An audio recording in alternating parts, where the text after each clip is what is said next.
information about how to move forward if you're unable to come to an agreement at the IEP table, right? So hopefully the previous classes have opened your eyes to at least some new rights that you weren't aware of, perhaps different techniques for planning, proactively advocating. I'm always a big proponent of solving the issues, coming to an agreement at the IEP table. Unfortunately, that doesn't always happen, right?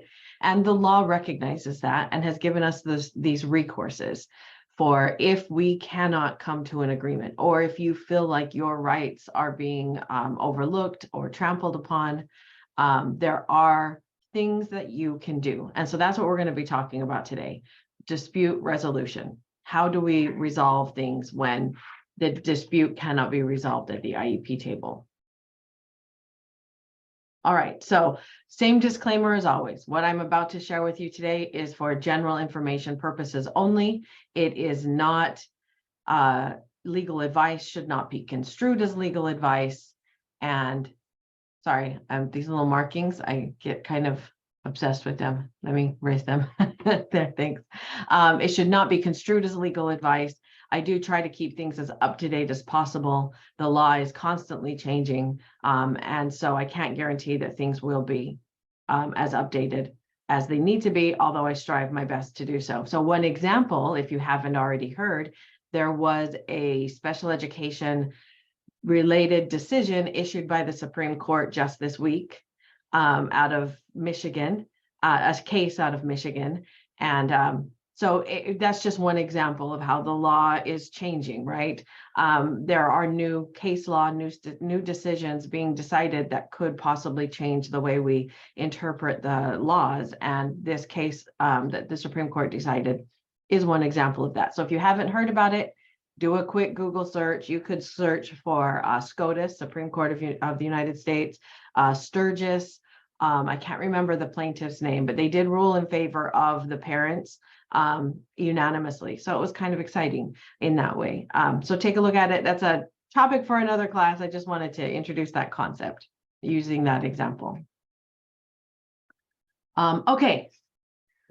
Disputes can arise during any phase of this special education process, even from referral, right? We talked about that in the very first class, so to speak, when I introduced this idea of a parent who said, I want my child assessed.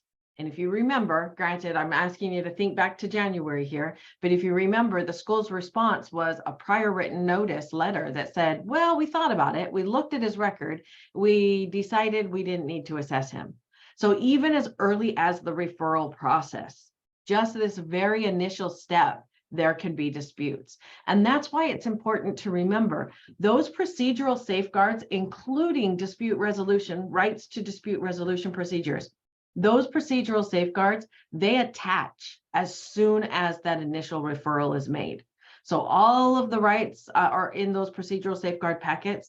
They apply to a student who hasn't even been found eligible and who maybe the district hasn't even said, yes, we will assess them, but they have been referred for that assessment.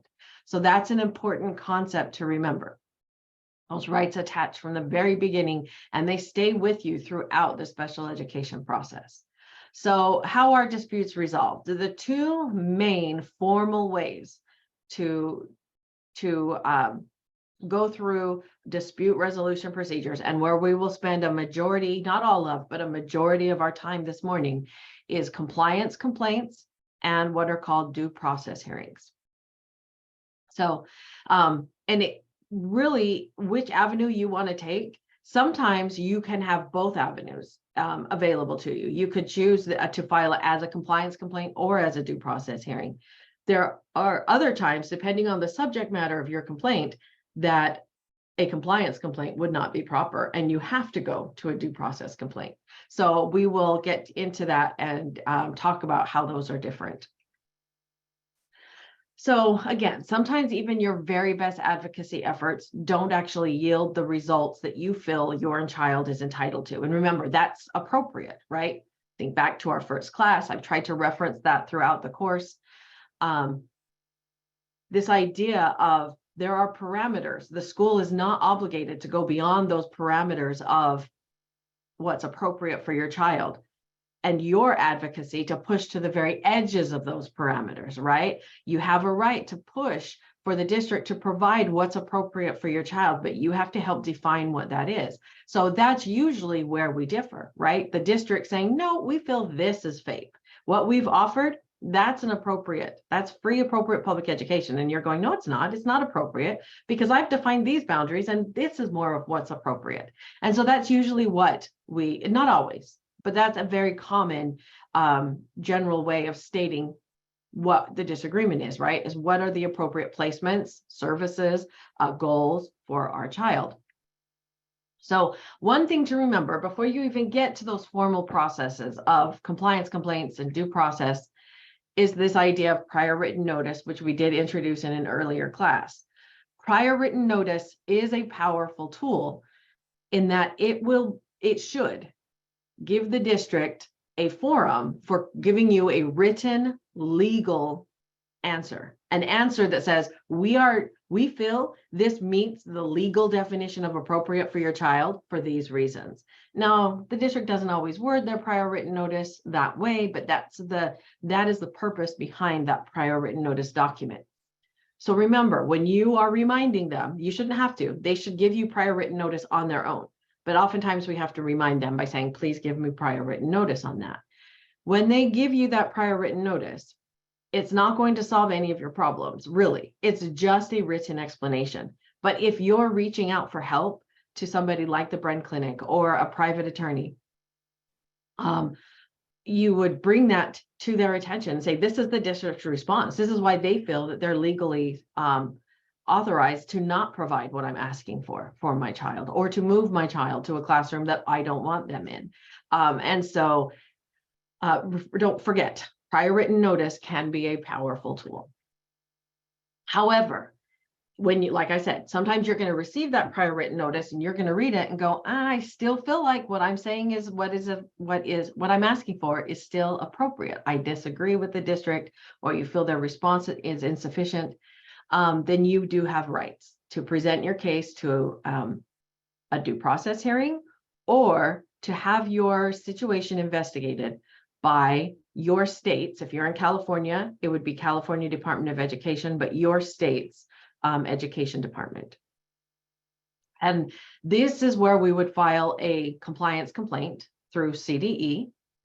If you're going to file for an actual hearing, a due process hearing here in California, that's through the Office of Administrative Hearings. Now, every state under IDEA has to have an administrative agency who can handle these types of hearings. So find out what yours is if you're not in California. If you are, it's the Office of Administrative Hearings, or OAH. Okay, so now let's talk a little bit about what makes a compliance complaint and a due process complaint different. You've got to decide when you're ready to say, okay, this isn't being resolved at the IEP table, so I've got to file a formal complaint. I need to get somebody else involved, right? Just me and the district, it's not working. So we need to get either the State Department of Education or that administrative body, OAH in California. We need to get them involved to help determine what's appropriate or what the outcome is here. So let's look at the differences, the similarities. Under a due process, when it's appropriate to file a due process hearing, for a due process hearing, it's when you need help settling a dispute over what should be included in the child's IEP. You're disagreeing basically on what is appropriate, right? It might be the appropriate placement written into the IEP, the appropriate services, the appropriate goals. If you can't agree on those things, onto what to actually write into the IEP, then you would have to file under due process.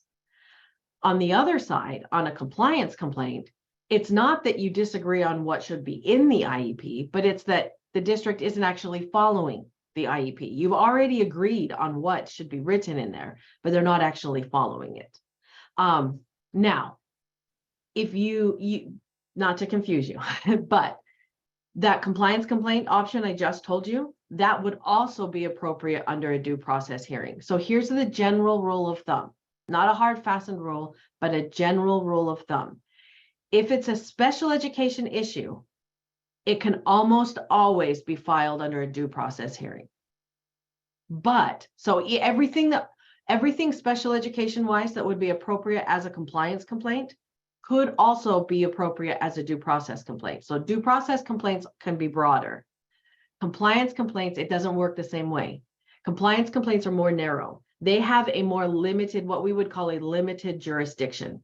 They have a more limited authority over the types of issues they can investigate. So just because it's appropriate under a due process hearing does not mean it's appropriate under a compliance complaint. But if it's appropriate as a compliance complaint, it is probably appropriate also as a due process complaint. So you could choose either or if it's due process. If you want to go the compliance complaint route, and there are reasons to want to do that, which we'll get into later, you have to stop and think, does this actually fall under the limited jurisdiction of the State Department of Education? Okay. So, and we'll get into that a little bit more. And if it doesn't make sense right now, it hopefully will in a little while. So when should it be used? Again, for a due process hearing, if you're disagreeing about whether a student is eligible at all, should they even have an IEP? What is their placement that we're going to write into the IEP? Is it gen ed? Is it SDC? Is it a hybrid of both, of multiple environments? You might be disagreeing about their program needs, meaning the goals that they're working on, the curriculum that they're exposed to. You might also be disagreeing about the services necessary, right? Do they need an aide? Do they need, do they need OT? Do they need speech and language therapy? Those types of things. If we're disagreeing on what the components of the IEP should be, what we should write in that document, then that is a type of issue.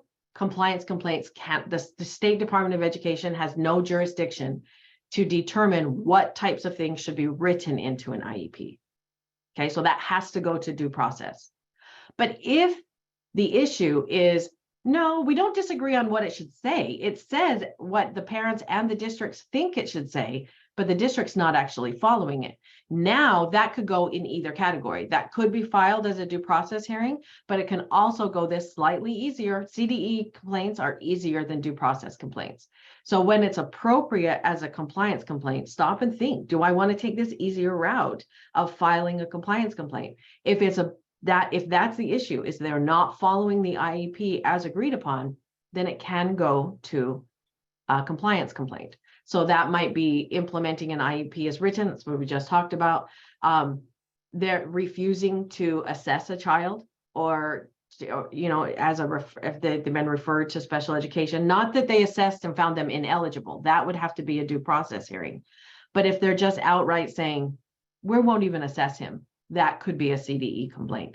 If they're not following timelines, let's say they said, yes, we will assess him. You signed the assessment plan. That starts that 60-day clock. If you reach like day 70 and they still haven't had the IEP meeting, you can file a compliance complaint.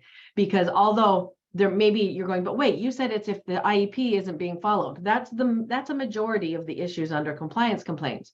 But if there's a statutory timeline involved, like 30 days to hold an IEP meeting once parent requests it, if those statutory timelines are being violated, then you can also file a compliance complaint for that. If they are holding IEP meetings and not informing the parent about it, and you heard about it somehow, you could file a compliance complaint on that. You have a statutory right to be informed, right? You should have been notified of any IEP meeting and given the opportunity to attend. So those are the types of things that you might consider filing it as a compliance complaint rather than as a due process hearing. Geeta, did you have a question? Hi, Judy. Thank you so much for taking my question. This is related with that. It's something that I may have to do, but I have a question. Like, we have a triennial coming up. My son is August born, so the triennial. It's not related with the date of birth, but the school year starts in August, and at the 3-year initial evaluation happened just before he turned 3, so it's due on August 9th.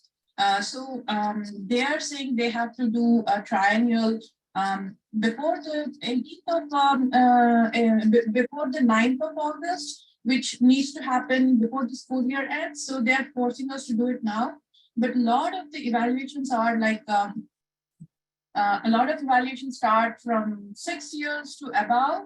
And a lot of the evaluations that they will do now are like preschool to 6 years or whatever.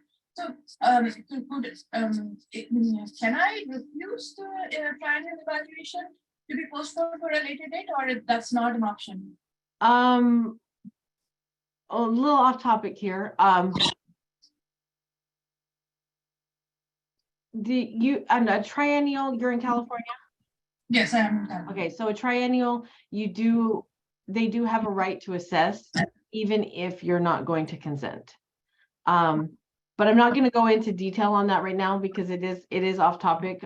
Just to make sure we can get through today's material, I will, ask if we have time, you can ask unrelated questions at the end. But let's stick to our questions being more on topic for now. So yeah, but Geeta, if we have time at the end, you can reintroduce that question and we can go into it a little bit more. Okay, thank you. Yeah. Kristen? My question has to do with, okay, so you have a move-in, so you're moving in from another district. They do not use the current IEP that is moving in from the previous district Mhm, that you were at. mhm. And they've kind of taken, because the child was at this school district at one point, due to COVID, they had to go to another district. Now they're moving back. The school is not using the proper IEP Mhm. for that move-in. Is that due process or compliance? I honestly think that could be a compliance complaint because usually what we're looking at, and and this is a good question to help clarify when you might be able to do a compliance complaint. If the statutory language doesn't leave a lot of gray, as in we have to determine what's appropriate, right? You're looking for a time when the statutory language makes it very black and white as to what the district's supposed to do. And so I'm going to answer your question a little bit different and say it depends, but most likely it could be a compliance complaint. And here's why. If the statutory language, if you're moving within the state, we're going to take this example as if it was within all of California. If you're moving from district to district within state, you move to a new district, they have to adopt this. They have to provide similar services, and that's where there's the slight gray area. But the statute language is very clear, and that they have to provide similar language or similar services as outlined in the current IEP, meaning the one that the child transferred with. So if your argument is they are not following the current IEP, not even with similar services, that would be compliance complaint. If their argument, if the district's response is, no, they're similar services, we're just disagreeing on what is similar, that would have to go to due process. And so that's really the main difference between when you can file a compliance complaint. It's when the statutory language is very clear and we don't need a judge to interpret statutory language. When a judge might need to be involved in interpreting what is meant by similar or what is meant by appropriate, right? If we need a judge to help define a legal term, then it would have to go to due process. Okay. Yeah. Okay. Thank you. Yeah. Sheila? Thank you for taking my question. This literally just happened this week. I actually have two children with autism, but the child that I'm discussing is a 10th grade young guy, and he's in an MID class. He has always been a beta. He was actually inducted in the beta club last year at this high school. The other day, my husband and I each received a voicemail and a text message that basically said, as of March 15th, 2023, your child is failing in at least one class. So we're shocked. And I reached out to his case manager, which happens to be his homeroom teacher. And she's like, what are they talking about? Cameron hasn't failed anything. She said, let me work on this and I'll get back to you tomorrow. Tomorrow was actually yesterday morning. It was an elective class that he's been taking for financial literacy. And when I eventually was able to get the grade, it was a 47. And I'm like, what in the world? I mean, why would I'm like, okay, the teacher who is teaching the class is not only the co-chair of the special education department, she is also a sponsor of the beta club. So I emailed them. Yeah, what's your question? I don't need too many details. Okay, Remember, we're sure. verging into So- legal advice here. So okay, what's so, the question? yeah, so what is it? Is it a due process complaint or a compliance complaint? When I look back for the last 6 weeks, there's only one grade in there for the entire 6 weeks. There should be grades in there for each week. Okay. And So she's this is going to kind of be answered in a future slide where I talk about when there are other limits to compliance complaints. Mhm. So if we move on to due process and I still haven't directly answered that question, ask it again. Okay. Okay, because Okay. I feel like there's more that we're going to explain that will make that make more sense. And Okay. Last question for now, Cindy. Okay, my question is, my daughter, she got assessed in March of 2022. She got denied eligibility for services. She has an autism diagnosis. Then I requested IEs. The district considered it and they won't accept the diagnosis and they won't consider any of their recommendations. So then in February of 2023, I asked for new evaluations to be conducted by the district because now she's in the general ed preschool. They deny my request for testing, citing an EDCO saying that I can't request testing more than once in a year. Is that true? The Yeah. EDCO, it is Actually, 5. it is. You can request it. It's not that you can't request it. You can request it and they can consider it. You have less rights to demand it if it's been less than a year, right? So requesting and demanding different things. You can make the request, they could consider it and go, even though it hasn't been a year, we agree this would be a good idea and we could do that. But they don't have to. If it's been a year, they have much less legal reason to sufficiently say we don't need to assess. Oh, wait, so they originally did the assessment in March and now it's March again. So they've Yeah. been in the. I am going to ask that you talk about this at the end because it is off topic and I want to make sure we can get through today's material. So Cindy, write that down, ask me towards the end after class, okay? Okay, got it. All right. Okay, so when should a compliance complaint due process? Who can file? The district or the parent can file a due process hearing and only the district or the parent, unless the student is 18, then they can file for themselves. But a due process hearing has to be filed by an actual party, not just some outside person. So you as a parent are filing on behalf of your child. Now, a compliance complaint can be filed by anyone. Now, the district's not going to file it on themselves, but an employee could file it. A neighbor, your neighbor who heard the story and is just flabbergasted by it could file it. If it's proper as a compliance complaint, anybody, even if they don't have kids that go to that school, can file a compliance complaint. So how are the facts made known in each of the, how do you, after you file the complaint, how do you prove your side of the story? In a due process hearing, it is a hearing. You will have to present evidence to a judge, and you can't just hand the judge a piece of paper and talk to him about it. You have to bring up witnesses on the stand to talk about each piece of evidence that you want to bring forward to the judge. So it's a hearing where you question witnesses, you bring forth evidence. In a CDE or a compliance complaint, the State Department of Education does an investigation. You don't even know when exactly what they're doing, who they're questioning. You have no idea. But CDE, once you file the compliance complaint, they should reach out to you to clarify your position. And then they reach out to the district. They will look at their records. They will interview people that work for the district and worked with your child, right? Or the child that you're writing the complaint about. But they will look into the situation and determine, given these facts, is the black and white letter of the law violated, right? And so there's a big difference on how facts are brought forward. So I always advise people, if you're going to file a compliance complaint, include any evidence that you can, emails, text messages, work samples, IEP documents, include everything that you think supports your position.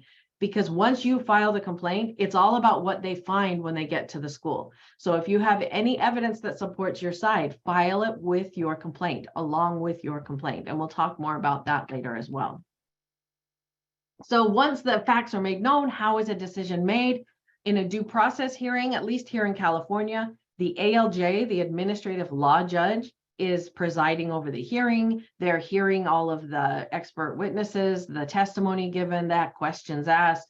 They're reviewing all of the documents that were brought forth as evidence during the witness questioning, and the ALJ issues their decision. In other states, the ALJ may have a different name, but here in California, we call them administrative law judge. The compliance complaint is literally a decision issued by the State Department of Education. So think of a compliance complaint as tattletelling, right? I mean, that's really what it is. You're going to the school district's boss, the State Department of Education, and you're tattletelling, and you're saying, they're not doing what they're supposed to be doing. The law says they should do this, they're not doing it. The IEP says they should do this, they're not doing it.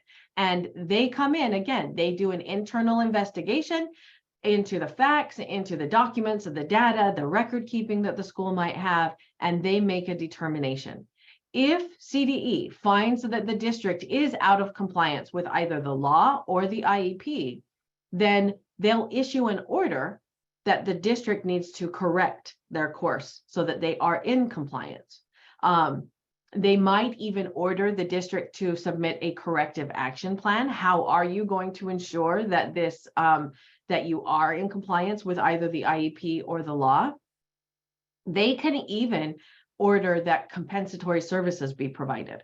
If you are saying, my child's IEP says 30 minutes a week of speech therapy, and they haven't received speech therapy for 3 months, CDE might issue an order that the school district has to provide makeup sessions for those missed speech therapies. So that's how, again, that's how the decisions are made. Okay, Kristen? When you do the due process, is every state different with burden of proof? Who has the due diligence to prove their case? Like, so Indiana, it's on the parents. I do know that, but I don't know if every state is like that. Okay, so under the federal law, and it has gone to the Supreme Court. In fact, it is my favorite dissenting opinion by Justice Ginsburg that she ever wrote. On this exact issue. It went to the Supreme Court. It was a split decision, but the majority decided the burden of proof lies with the party who's filing. So it's not with the parent necessarily, unless the parent filed. Whoever it is that said, fine, I'm going to file for due process, which is usually the parent, but not always, the party who files bears the burden of proof. So that's the general rule across the nation. However, states can adopt their own law. They can't adopt a law that says the parents always have the burden, because they can't infringe on your rights in that way. But they can adopt a law saying the school always bears the burden. And some states have done that. I don't know offhand which ones. I do know it's not California. I truly wish it were, because again, if have the opportunity, I believe the case name is Weast, W-E-A-S-T, I think, or something like that. That's the due process. That's the Supreme Court decision that has Justice Ginsburg's beautiful dissent, where she explains exactly why it's so unfair to make the parents bear the burden, even if they are the filing party. But that's the answer to that question, is the federal rule is the moving party. However, a few states have adopted a rule that it will always be the school district, even if the parent files. Okay, great. Thank you. Melissa? Hi, you brought up an issue regarding missed during COVID. My child is supposed to receive speech, OT, and stuff, but because of COVID, she couldn't go on campus, Yeah. and virtual learning was just horrific for her. So she didn't get a lot of that OT and speech. So let me put a little preamble here about COVID issues. There are statutes of limitations, and they're pretty much run on most COVID claims. And we'll have a slide on this in a little while. CDE complaints have a 1 year. If it's been more than 1 year since they violated the law, you can't file a compliance complaint. They're going to say statute of limitations has run. Due process has a statute of limitations of 2 years. So you are rapidly, if you haven't already, rapidly approaching that 2-year statute. So at this point, any COVID related claim would have to go to due process because it's probably already been more than a year. Mhm. And even then it might not be appropriate because they might say it's beyond the 2-year statute of limitations. Okay, see, that's what my question, what is the statute of limitation? And Yeah, so- and we'll talk a little bit more about that. Yeah. I am going to move on. Catalina and Brenda, write down your questions. I do want to make sure we have sufficient time to cover everything. And I think a lot of the questions, because we're so early on in the class, a lot of the questions get answered as we go along. So if it doesn't get answered, write it down right now. If it gets answered, cross it off. If it doesn't, leave it uncrossed off, and we'll get to that at the end. Okay, steps to filing a compliance complaint. Now you've determined what it is. Let's say you've determined this is appropriate as a compliance complaint. You've got these, it's actually really easy. I don't want you to be intimidated in the slightest by a compliance complaint. It's literally, you could write a letter. You could write a letter as long as it has certain components in it, it would be fine. You don't have to follow certain formats. I know in the Dropbox, there's a certain format we use in the clinic that you provided as a template for you. You don't need to follow that format. At this link down here, this will take you, which is on the handout, one of the handout sheets, and in Dropbox as well. But it would take you to the CDE's website about compliance complaints. And right about the middle of the page, there's a link to a complaint form. And it's even easier, I think, than the one we give out. But you would be, sorry, let me find it. That link takes you to this document, and you literally just fill in blanks, right? It gives you a space where you can type the names of things. And so it's even easier. It is a 6-page document, but it's a lot of white space because you're just filling in these blanks. The hardest parts to fill in, because all that's just demographic information, it's looking up addresses and birth dates and things like that. We get to the allegations, right? That's where it starts to get a little bit more difficult. So we're going to talk about what needs to be included in it, what makes something a true allegation that CDE can investigate. That's where we're going to now turn most of our focus, is on there. So writing the compliance complaint. Of all 3 steps, that's the hardest one, but it's really not that hard.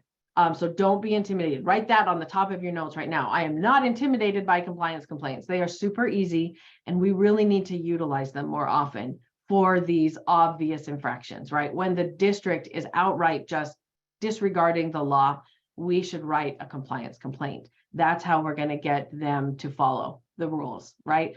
They don't like to be investigated. So don't be afraid to write a quick letter to CDE. And after the next few minutes, you're going to know exactly what kind of information to include in that.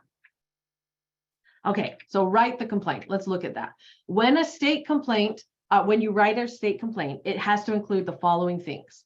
A statement that a named LEA, local education agency, so that could be your school district, it could be your county office of education, right? Whichever party that you feel they were responsible for making sure the IEP was followed, they didn't follow it. So you're going to have a statement, you're going to name the actual educational agency that you feel has violated the law. And it needs to be some sort of, we have more slides on this second half here of a federal or state special education law. So you can't just write, it wouldn't be appropriate to write a complaint to the district about something that's not special education related. There are other steps that need to be taken, and we'll talk about that a little bit later. But if it's about a special education issue, you've got like a 99, if not more % chance that it's okay. If you've determined it's already appropriate for a compliance complaint, just by nature of the question, right? You want to include any supporting information. You don't have to. You could just write a letter that says, hey, they're not providing my kid's speech therapy and his IEP says they should. But you should, if you have it, include anything that you can to support that. Include the IEP where it actually outlines the minutes of speech therapy that they said they would provide. If you have an email or a text message or a Square, whatever those apps are that teachers and parents use to communicate, If you have a screenshot from one of those or an email where they say, yeah, our speech therapist has been out on maternity leave and we haven't been able to find a substitute, that's evidence that supports your position that the speech therapy hasn't been provided, right? So anything you have that provides evidence of that, include it with your compliance complaint. Because again, the CDE, they are going to contact the district and they're going to look at whatever the district has. If you have anything that would speak contrary to what the district might produce, include it. That's evidence that CDE will need to have, and they're not necessarily going to reach out to you and go, oh, by the way, did you have any more evidence you wanted to give us, right? So give it to them right up front. And then it has to have your information, whoever the filing person is. Whoever is saying, I'm putting forth this complaint, you can't do it anonymously. This is not like, Crime Stoppers. You have to actually say who you are, because they won't investigate until they can contact you, verify some basic information. When I say don't be intimidated by that either. They call, it's about a 5-minute conversation and they just go, hey, did you write this complaint? Is this your student? We just want to verify that this is, accurate. This is your accurate statement. So it's very informal and not intimidating in the least. If the complaint, so all of that has to be in every single one. Every single compliance complaint has to include all 3 of these columns. If the complaint concerns a specific child, and you're going, well, when wouldn't it, right? Some of you might be asking that. It might just be like a blanket complaint of, hey, during COVID, nobody got speech therapy. None of the kids got speech therapy. And you're not actually saying one specific child. You're just saying, I happen to know that the district had no way of delivering any speech therapy during COVID or any occupational therapy, and nobody got it. That would be not necessarily about one specific child or even a few specific children. But if you are naming specific students, then you also have to include this information: the child's name and address, the name of the child's school, a description of how the alleged violation affected that student. So include any facts related to the problem that you can, and also a proposed resolution. So usually this is what's missing, is the bottom one. They don't have to follow what you're proposing, but you need to give them a proposed resolution. This is what I think the district should have to do to make this better. And then CDE will make their determination as to what the actual resolution should be. But your compliance complaint, if it is pinpointing specific students, has to include all of this information as well. So again, every compliance complaint has to include these columns. If it is about a specific child, it has to include these rows as well. And this is the same link. It's on the handout on, I have a resource list handout available in the Dropbox. And these are the links to the website and to the document that I've just shared. So those are available for you. And if you're in another state, do a quick Google search for your state's Department of Education, ask about their compliance complaint procedures, right? Do some Google searching. You can probably find it. It's not very hard most of the time. So here's also in the Dropbox is this example of a compliance complaint that a parent could file. And I believe, yeah, so I've got it here. We can walk through this real quick. So all you're doing up here is you're sharing, and again, you don't have to follow this format. You can use,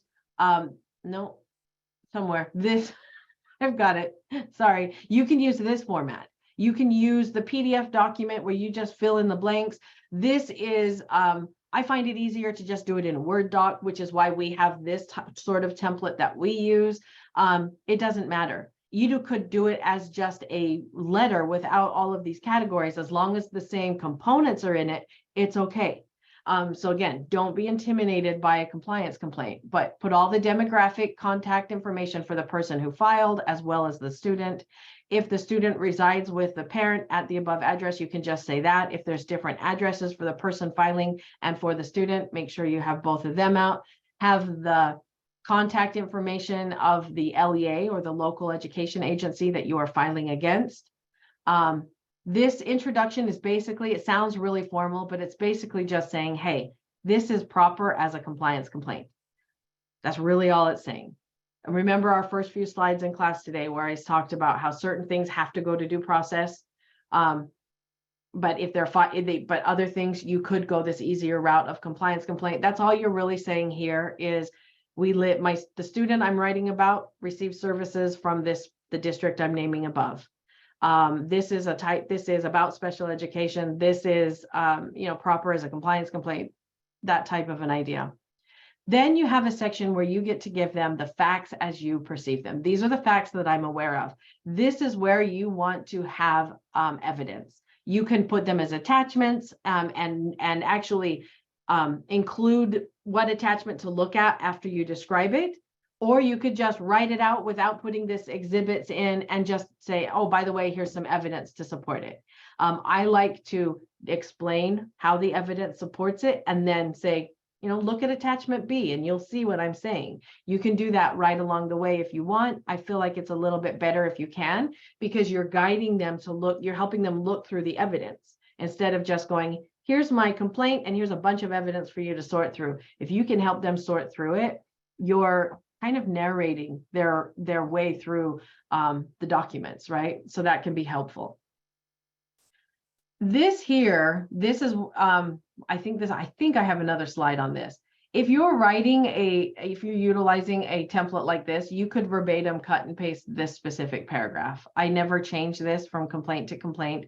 This is basically just saying, this is something that under the California Department of Education or under, the California Code of Regulations, this is a special education related complaint. So therefore it can go right to CDE. And if it doesn't make sense right now, I've got another slide where it will. So keep this in mind and I'll explain this a little bit more clearly in a few minutes. You then have to, after you've given the facts, right? Because up here, this is just a statement of this is what happened.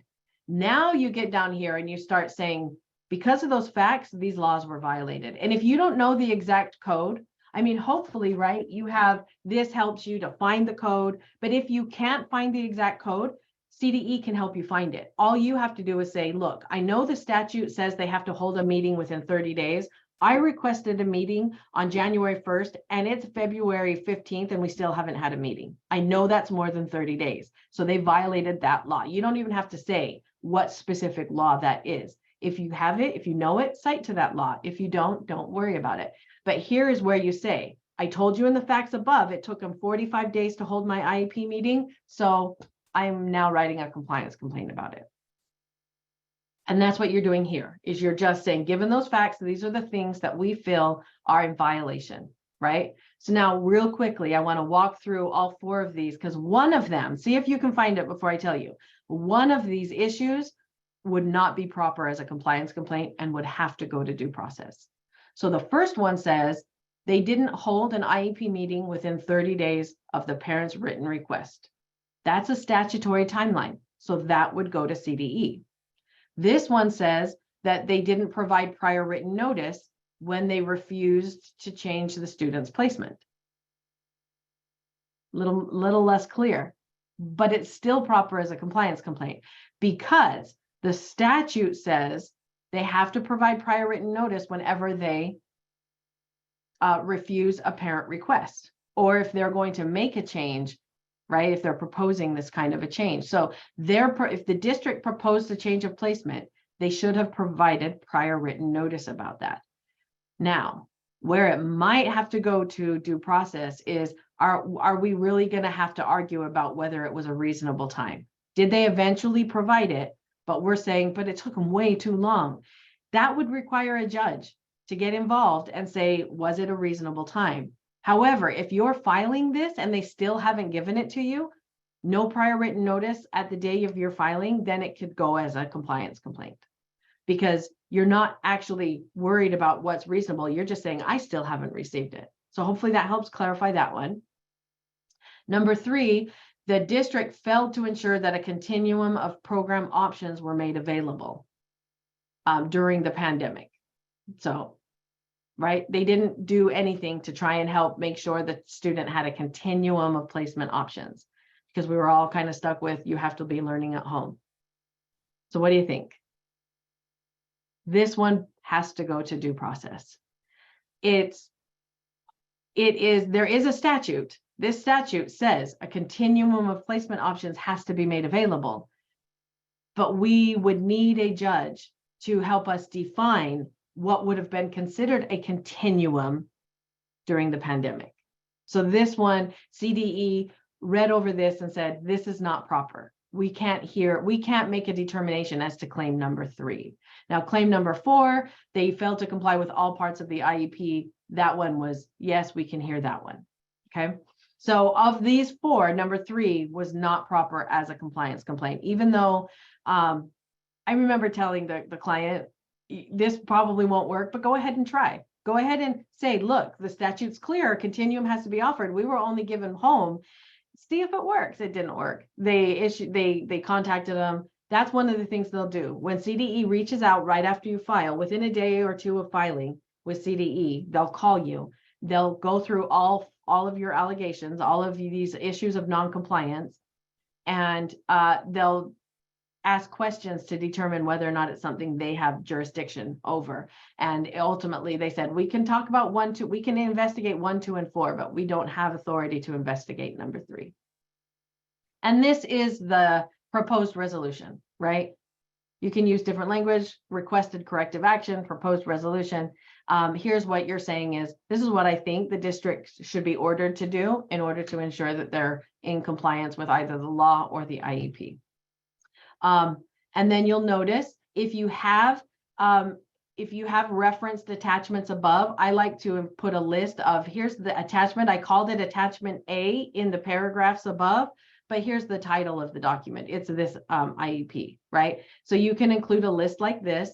You do have to, give a copy to the local education agency. I usually just say, send it right to the superintendent, which obviously we did here with Clovis Unified.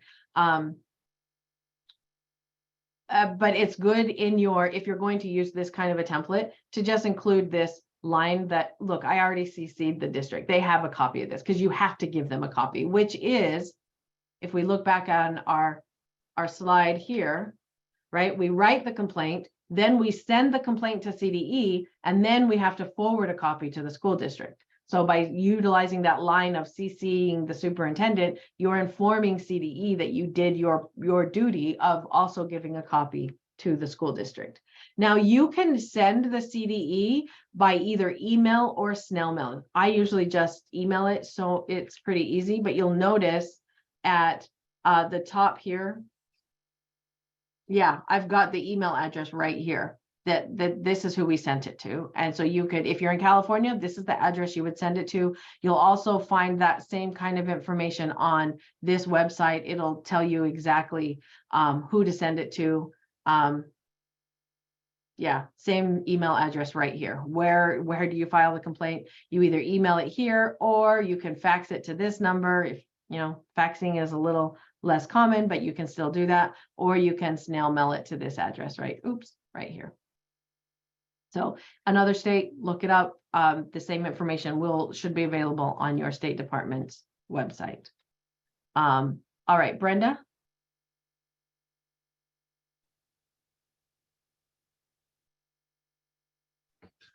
Yes, good morning. I have a question. Can a judge request to see school cameras as an evidence? Okay, so I'm going to answer this a couple of ways. First of all, CDE is not a judge. So let's look at this from the lens of CDE. CDE is literally just their boss, the State Department of Education. And can they? Yes. Especially if you're alleging that, say, a fight was caught on camera. They can ask the district, hey, was that your camera? Do you have that video? And it can be. Now, as far as a judge, that's talking, we're at due process. And the same answer would apply, yes, but somebody would have to bring it up as, hey, here's a piece of evidence.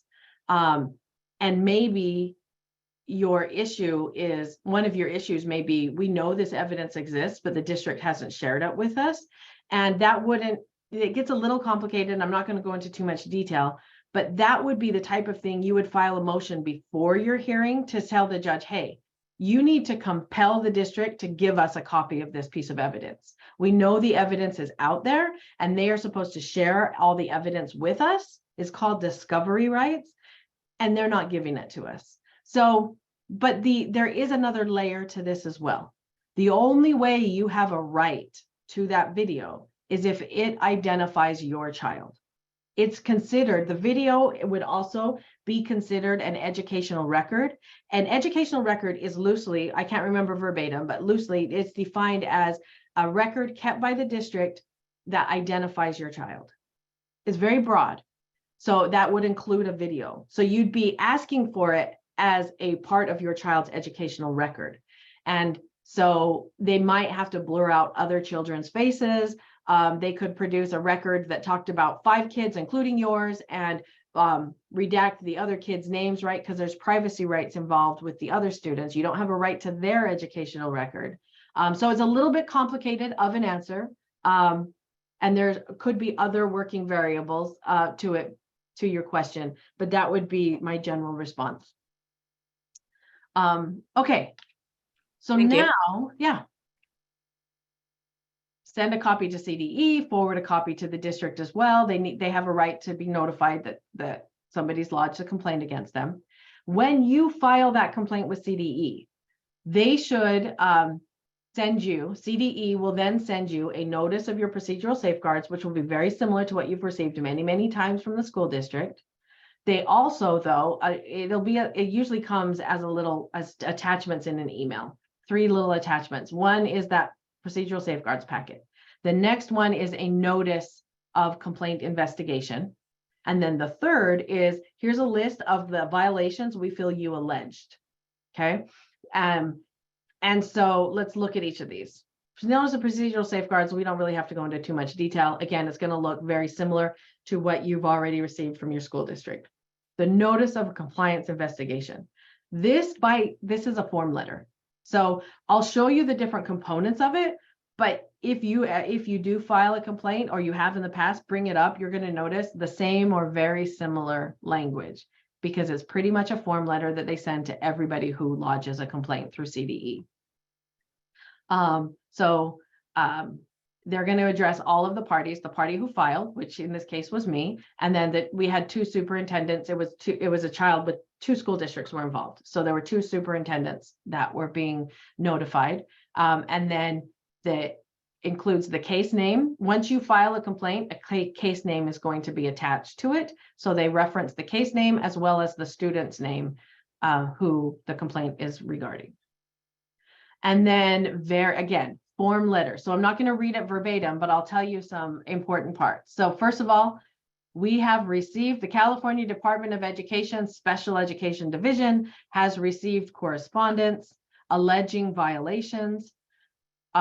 This compliance complaint is officially opened. So an investigation is following, right? We've opened a compliance investigation. So that's again, just very boilerplate, general language. It doesn't even, you'll notice here, it doesn't have your case name. It doesn't have your student's name. It doesn't have your name, the district's name, because it's the same language they use in every letter. Same down here, okay? They're saying it's possible some of your concerns in your original complaint aren't included in this list. So what list? Well, look back at this page, this list of alleged violations. They're going to give you 3 attachments, right? The procedural safeguards packet, this notice, this form letter that they send out to everybody. And this is what the one individualized thing you'll receive. And you may notice you had 4 violations listed, but it only lists 3. That's because they already kind of determined, but they may change it after they talk to you, but they've already determined that one of yours has to go to due process. It's not something they have authority over. So that's what this bottom paragraph is talking about. The most common reasons for it not being included in that list, your allegation not being included in the list we sent, is because it's not covered under special education rule. If it's governed by something else other than IDEA or your state's special education laws, it's not going to be proper as a CDE complaint. And that's usually the issue. It might also be, you'll notice here, number 2, it's out of the 1-year statute of limitations. Maybe it is a special education issue, but it's 15 months old, so they're not going to hear it. The issue is based on anticipated or future events. You can't say, I think that I've heard that the speech pathologist is going on maternity leave and they haven't found anybody to replace her yet. So I think my kid's speech is going to be missed. You can't do that. You can't do it on projected outcomes. It has to be on something that did harm. There was harm already occurred in the past and no more than 1 year ago. Or number 4, the issue is being or already has been investigated. So it's something we've already investigated. We are currently investigating with another student, or you already wrote to us and complained about this, right? So that might be a reason. But the most common reason I see for it not being included is this number 1 that I've highlighted, in that it has to either go to a due process complaint or it's not even related to special education at all. Okay, so now let's talk about that idea of it not being related to special education. And I've referenced this slide a few times. You didn't know I was referencing it, but I was saying we'll talk about that in a little while. The way the law is written, there are lots of things districts can do wrong, right? Not just special education things. They might be discriminating based on sex or gender or religion, or they might be hiring teachers that aren't credentialed, right? There are lots of rules. We have, in fact, I've got the education code. This is an older version, but this is the education code for California right here. These are rules that the district has to follow. Only a small section of this is special education related, right? So there's all these rules they have to follow. Most of the rules, when you feel they're violated, if they don't have anything to do with special education, you have to follow this step first. You can't go right to CDE and tattletale. You have to go to the school board and tattletale. You have to go to the school board, write to them and say, hey, there's a policy that this district's supposed to be following and they're not following it. There's a rule they're supposed to be following and they're not following it. You go to the district themselves. It is kind of the fox guarding the hen house. I get that. But that's the way the law is written. The district, the school's governing board, has the opportunity to correct themselves first. So that would be most of these educational related complaints. And so that's the type of thing, if you're complaining about that, it's not a special education issue, but it's some other rule of law that they didn't follow, then they're going to say, no, you have to go to the school board first. But this is one of the great protections that we have. Special education issues, we don't have to go to the school board first. And thank goodness we don't. We can go straight to CDE. It is one of the niche areas within education law where we've said, no, we don't need to let the fox guard the hen house on this one. We don't need to give them the opportunity to correct their actions. They can be tattletaled on right away, right? That's really kind of what we're saying informally. So bear that in mind. If it is, that's why I say, if it's a black and white rule of law and it's readily discernible whether or not it was violated and it's special education related, if both of those factors exist, extremely high probability you can file it as a compliance complaint. And if you're wondering and you're uncertain, file it. The worst that can happen is CDE will call you, they will chat with you for 5 minutes about it, and then they'll go, I'm sorry, but that doesn't fall within our jurisdiction. That's the worst that can happen. So don't be afraid to file a compliance complaint. Oh, see, and then I did, sorry, I didn't realize I was going to go back over these, but we already talked about them. So here's where I introduced this idea of that statute of limitations. So here's your compliance complaint timeline per the laws, right? When the violation occurs, when it happens, there is a 1-year statute of limitations that automatically starts clicking down. So this means that once the violation by the district occurs, that 1-year clock is starting. If you file this complaint a year and 1 day after it happens, CDE will say, no, we no longer have jurisdiction. You could still probably file it as a compliance complaint. You've got another year to do that because that's a 2-year statute, but CDE is a hard 1 year. So no more than 1 year after the violation occurs, CDE has to receive your complaint. Once they receive the complaint, relatively immediately, I've had it happen the same day I file, or quite frequently it's the very next day, but they will have to determine, are we indeed authorized to investigate this? And that's really what the phone call is. That follow-up phone call after you've filed it is really one of the things they have to do on their checkoff list of this step of determining, are we the correct agency to investigate this? They have to do that. So they'll determine, is this a matter that has to go to the school board first? If it's not special education related, they're gonna call you up and go, have you gone to the school board? Did you file a complaint with them already? No, well, we can't hear this then, right? But they have to determine if it is something that they have the authority to investigate, and then they notify you. And that's what that list, that number 3, right? I told you procedural safeguards, that form letter that we're reviewing now. And then the third document that they attach is the individualized list of allegations. They're listing any allegations that they from your initial letter appear to be within their jurisdiction. So they'll call you, they'll notify you. That's all they're doing. Okay. That has to be done relatively immediately, within a day or two. But 60 calendar days from the date you filed the complaint, if it's something that they've determined they have the authority to hear, they then have to finish their investigation and issue their decision or their order within 60 days. So it's about a 2-month timeline where you file the complaint, they get 60 days to investigate it. I found that CDE usually files or issues their order or their decision right on day 59 or 60. Even on simple ones, they tend to use the entire time frame, but that's their right? I'm sure they've got lots of things to investigate. But within 60 days, you should have a decision made by CDE where you can read, did they agree with me that the black and white rule of law or the IEP was violated? Or did they find evidence that seemed to indicate I was wrong and they didn't violate it?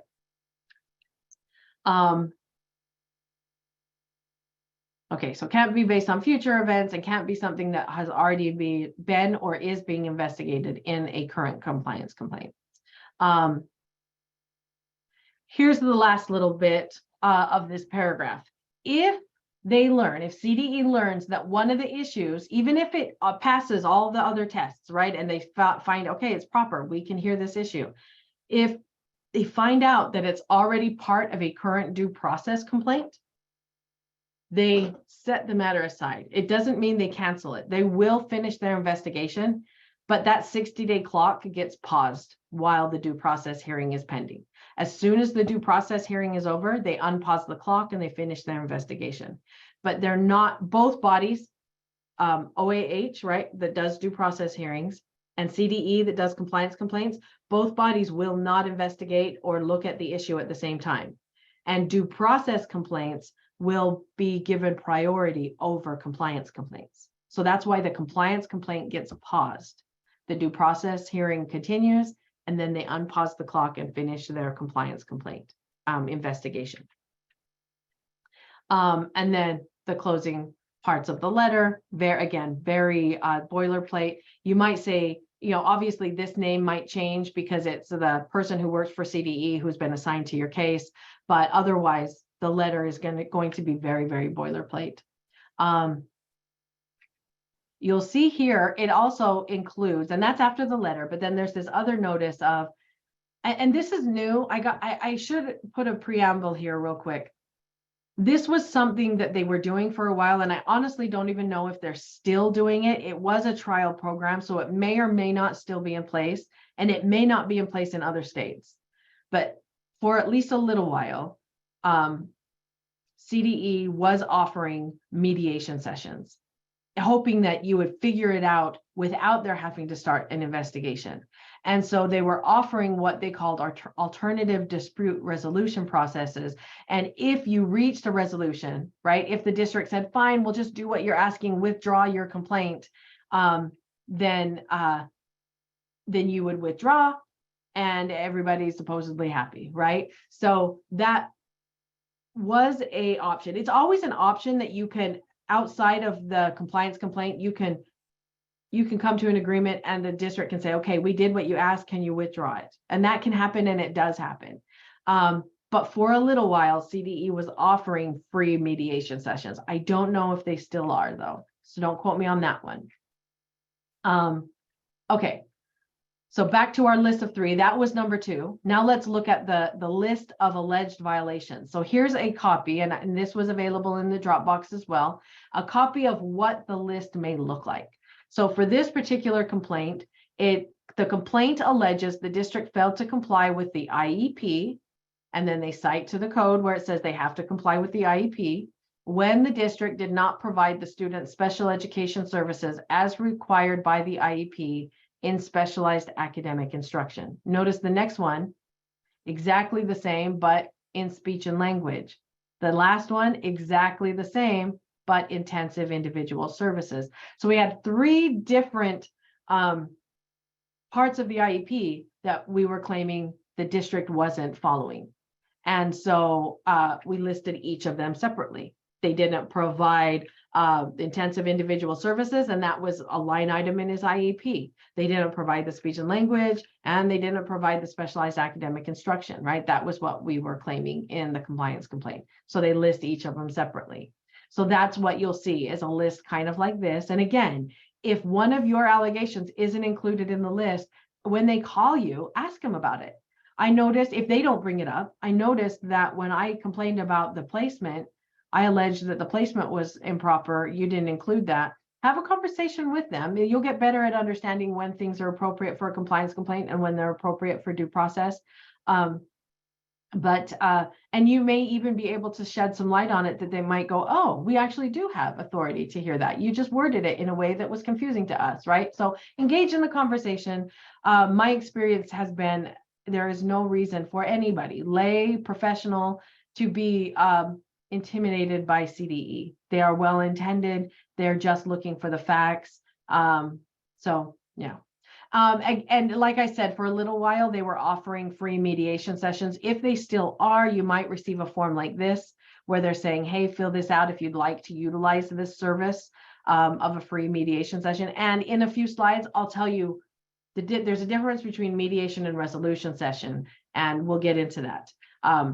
But this would be for an official mediation session, followed by this same form of here's where you can request it, give us some suggested dates, and they explain a little bit about it in that same letter. If you do settle, if you settle at a resolution or mediation session, or even just not even one of these formal sessions, just outside of that or in an IEP meeting, you should withdraw your complaint. So CDE can stop their investigation and utilize their resources somewhere else. So you would send an email to that same email address, give them the case number, and let them know this matter was resolved, either through mediation or through informal talks or at the IEP table. But because we were able to resolve the issue, I'm withdrawing the complaint. And if and when you do that, the CDE will send you a letter back that says, okay, we're acknowledging receipt of an email informing our office of withdrawal. And only the party who files it can withdraw it, right? So the district can't call and say, hey, we settled it, withdraw Jody's complaint. They can't do that. You are the only one who can withdraw the complaint that you file. Okay, now let's take a look at a CDE report. And I promise we're going to get to due process. I think this is the last little bit about CDE, but I really want to empower you to utilize these. CDE complaints they have a way, even it's just a way of informing CDE. Forming the state. Look, our districts are doing something a little shifty over here, right? If they're holding your IEP meeting 40 days after you requested it instead of 30, and you tell, and then another month later, somebody else has the same experience and they tell, and another month later, another parent tells, right? They're going to see a pattern. This district is repeatedly holding meetings around the 40-day mark rather than the 30. And that's helpful information for CDE. Even though the order, right, there's not much they can do to correct that. It already happened. It took them 10 extra days.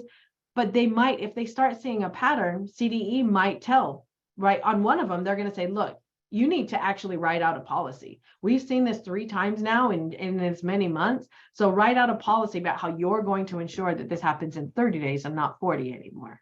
So it is important that we utilize this easy option of reporting infractions. Okay. If the complaint is not withdrawn and they follow through on their 60-day investigation, CDE issues an investigation report. Now, I shared this one. This is not one I filed. I shared it because the agency who filed it, they made the decision public. So I still just out of consideration, redacted some of the pertinent information, contact information, but it's something you can get publicly. They've published it on a website. I can't remember exactly where, but, and I do have, let's look through it real quick. It was in the Dropbox folder, but you'll see, and this I believe was a COVID related complaint, if I remember right. It was about infractions that happened during the COVID closures, but you'll notice that it says student various. So this was filed as the district has just violated almost all, if not all, of the students' rights during the COVID closures, right?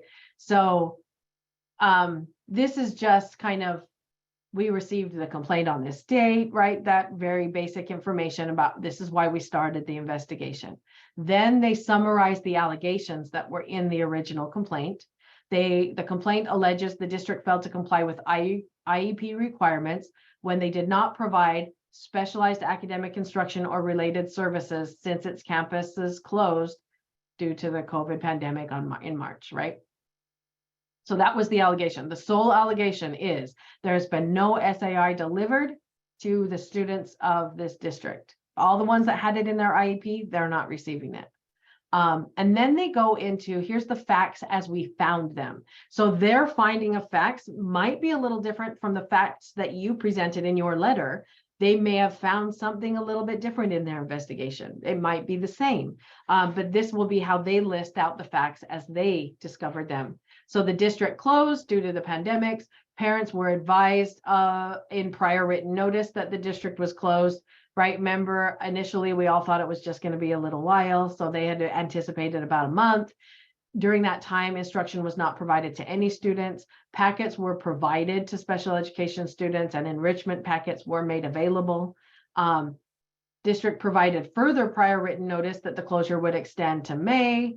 On April 20th, teachers began contacting parents to develop distance learning plans. Differentiating instruction enrichment packets were made available for pickup. So, right, they're listing what really happened. They haven't gotten into does this amount to a violation yet, but they're listing the facts as they found that they occurred. Another prior written notice was issued. We're going to remain closed for the remainder of the school year. The district, sorry if this is PTSD for anybody, no, the district would provide special education supports and services through distant learning. So it wasn't until April 30th that the district actually said, we're going to do more than just packets, right? We've been sending packets home, but now that we're going to be closed through the end of the school year, we're going to provide some distance learning. As of May 1st, distance learning packets were completed. So they finally finished the distance learning packets on May 1st. Students received those packets. They were supposed to indicate how services in their IEP would be implemented, including their goals, methods of support, schedules for those services, and how consultation with parents would take place. And then they start going to students that they actually looked at. They probably, I'm guessing, I don't know for sure, but I'm guessing they probably picked random students at random and looked at because they probably couldn't look at every special education student in the district, although they might have, and then just picked a few to report about. I don't know. But I think we get a snapshot of about 5 students and how their services either were or were not provided. And for the sake of time, I'm not going to go through those, but go ahead and read those because you'll see that, yeah, students, 6, 7, 8, 9, 10. So they go through 11, 12, 13, they go through 13 students. And what they find, oh, wait, there's more, 14, 15, 16. I haven't read this in a little while, 17, 18, 19, 20, 21, 22, 23, 24, 25. So they looked at 25 students. I severely underestimated it when I said 5, didn't I? So the 25 students all have distance learning plans, and that they require certain IEP services to be provided through a combination of learning packets, Classroom Dojo, Google Classroom, online platforms, and email and phone calls. So that's something that all 25 had in common. It should have been delivered. Here was the conclusion. After they looked at those 25 students, CDE reached this conclusion. The district failed to meet their requirements. They didn't follow the law as it was outlined. Once the district began providing distance learning to its students, they were required to implement the IEPs to the greatest extent possible. In some cases, the students' distant learning plans did not address the required SAI or related services at all. So some of those 25, it didn't even mention their SAI and related services, right? Although there was some evidence that the district provided some educational student services, the evidence does not specifically demonstrate how the educational services addressed the particular SAI. So there was, in their findings, they couldn't find any way that it specified, we gave them these learning packets and the teacher jumped onto Google Classrooms and said, hey, everybody, are you working on your packets? But they didn't actually demonstrate that that was providing SAI, specialized academic instruction, right? The evidence does not show that the 25 reviewed students were provided the services required in their IEP. So they were found to be out of compliance. So here's the corrective actions that they ordered. The district shall provide a report, this report, CDE's report, to the Board of Education, to their governing board. They have to provide a memo about the findings of this with a directive to comply with the law. So they have to tell their own governing board, we messed up and we have to fix it. They have to create a service log to document how required services in each student's IEP was implemented. So they have to keep a log of when services are provided, including method, frequency, and duration, and be signed by the provider. Create an overall district-wide plan for immediate monitoring and monthly reporting of services delivered. So they now have to sit down and actually write out a plan of how are we going to make sure this doesn't happen again? How are we going to fix this in the future? They're going to have to conduct a meeting with the parents of each of the 25 students identified in this investigation in order to identify 1 or 2 areas in which the student has the most need. So each of these 25 students is going to have to have that sort of a meeting. They have to send the parents of the 25 students an offer letter indicating the district will provide up to 30 hours of compensatory services. So each of those 25 students should continue to receive what they're supposed to get in their IEP plus up to 35 hours of compensatory services from the district. Then you'll notice that if you disagree, the district in this case might disagree, they have a right to appeal basically that decision. And so there's a notice of that. So that's an example of what a compliance complaint investigation report might look like. Okay, so last few things on compliance complaints. If the investigation does indicate, like the last one we saw, a failure by the district to comply with the law, CDE can actually order corrective action to be taken. They have authority because they're kind of the boss of the school districts, right? That's who they are governed by. CDE has authority to order the district to do certain things. But they have to, the CDE investigation report shouldn't just say you have to provide a policy change. You've got to write a policy about how you're going to make sure this doesn't happen again, but it should also include a timeline. Provide it within 30 days, right, of this order. If CDE finds that a district has not provided appropriate services, they can, just like we saw, they can order compensatory services. They can, if your evidence includes, and while we were waiting for them to provide speech therapy because the therapist was on maternity leave, we paid for private therapy. They could. Now, I'm not saying that they absolutely will and that you will get reimbursed, but they actually could order the district to reimburse you because you went out and tried to, get the services while you were waiting for the district to do what they were supposed to.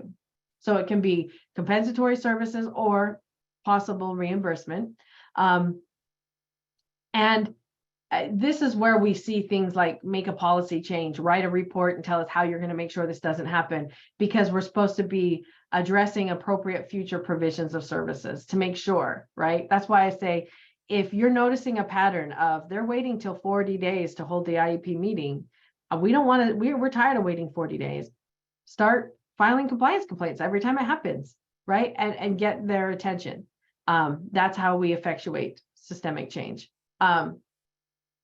If the district fails to follow, okay, here's what if the issue was ordered, the decision was determined, they ordered certain corrective action by the district, but the district didn't do it. And this happens sometimes. Well, CDE has to take further action, but they don't know if you don't tell them. CDE can actually take the district to a hearing.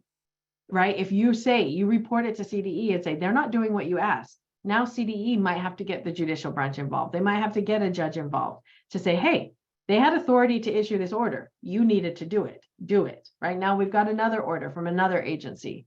So make sure if their order isn't being followed, report it to CDE. Let them know that it's not being followed, because there are additional steps that can be taken.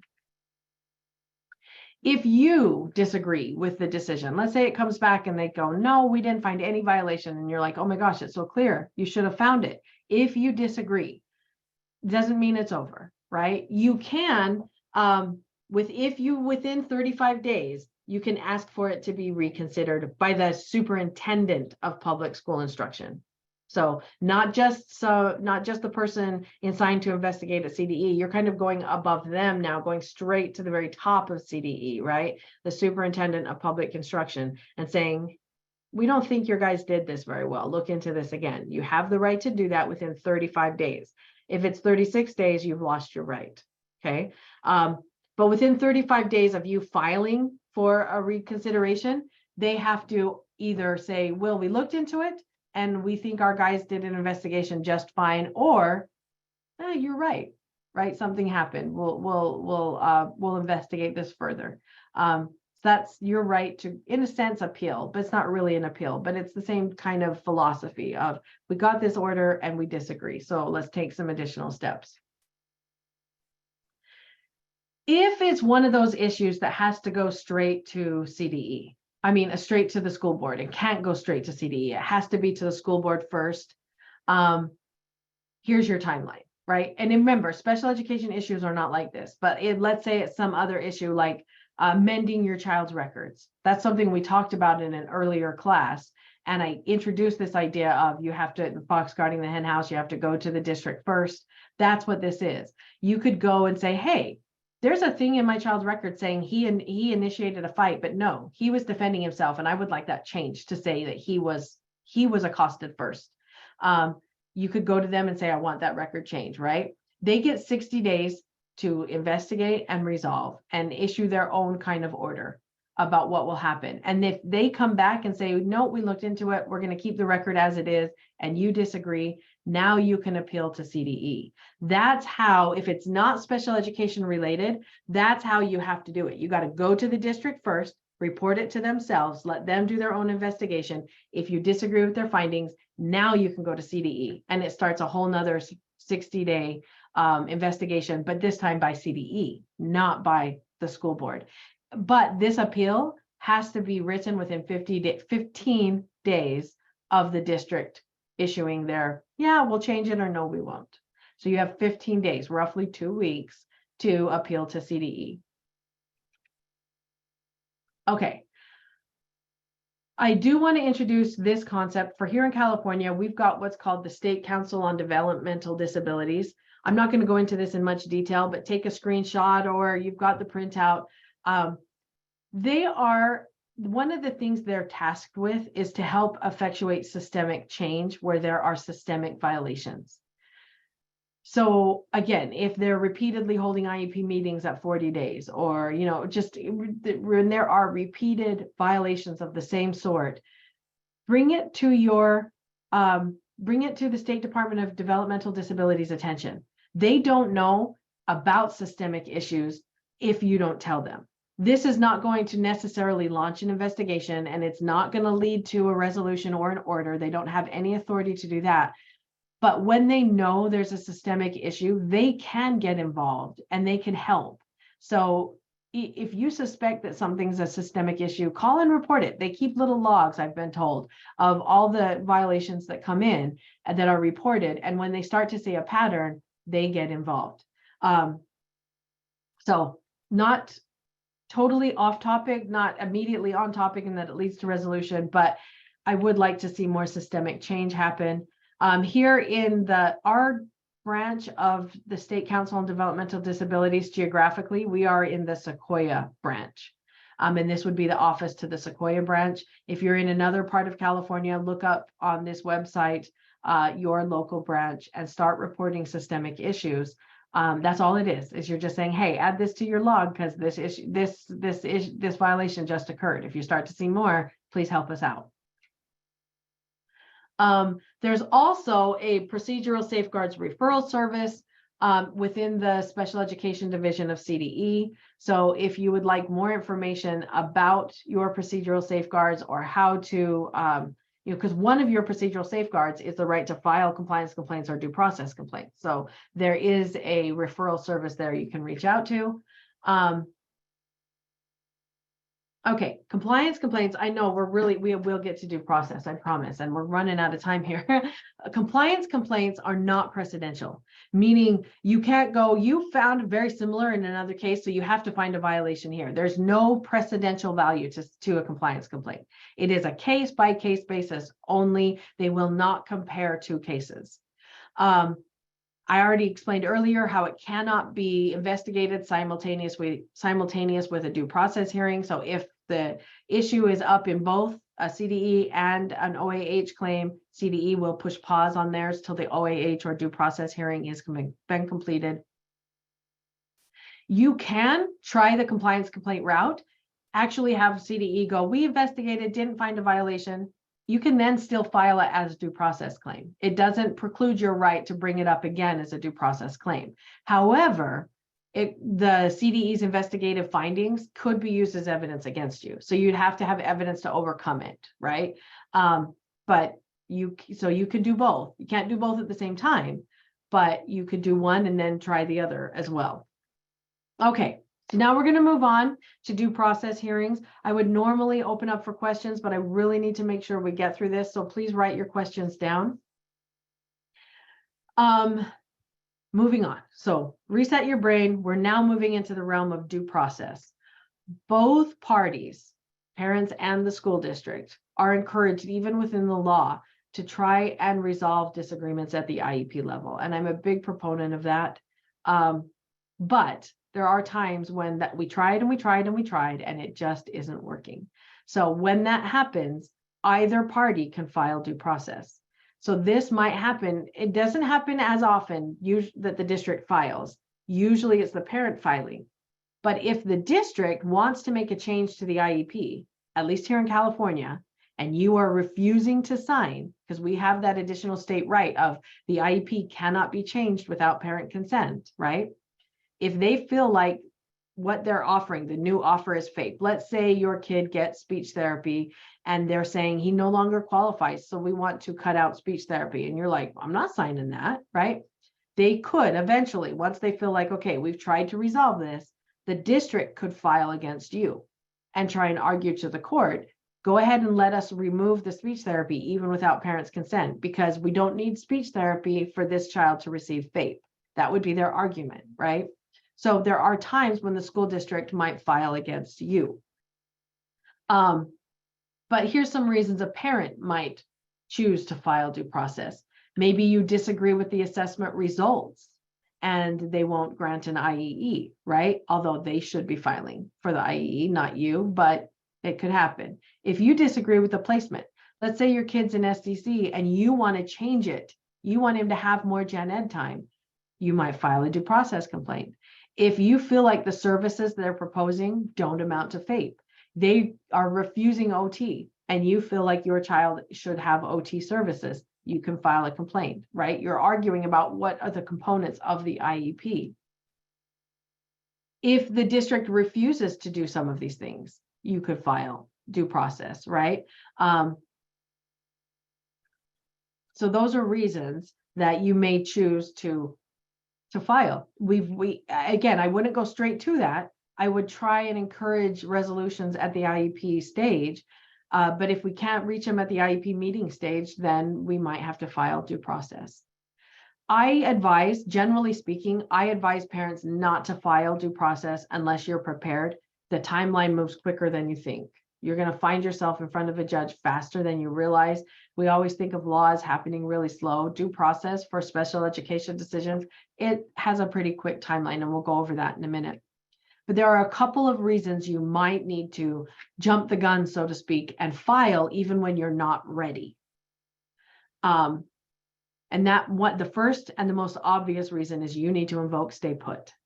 If the district proposed a change and then unilaterally made the change and you never agreed to it, you may need to invoke stay put by filing. The only way to invoke stay put is filing due process. So you have to file for due process just to get them to have to go back and provide what was already agreed upon. That may be the case. That happens when the district says, we don't care whether you signed or not, we're going to do it anyway, right? They're not supposed to do that. And so what you're doing is filing a complaint saying, whoa, they did this without my consent, right? And you're starting that due process. So pending the hearing, stay put is just, they go back to the placement and or services as agreed upon until the due process decision is determined. So if you need to invoke stay put, you may have to file even when you don't feel quite ready yet. And then you just get ready faster.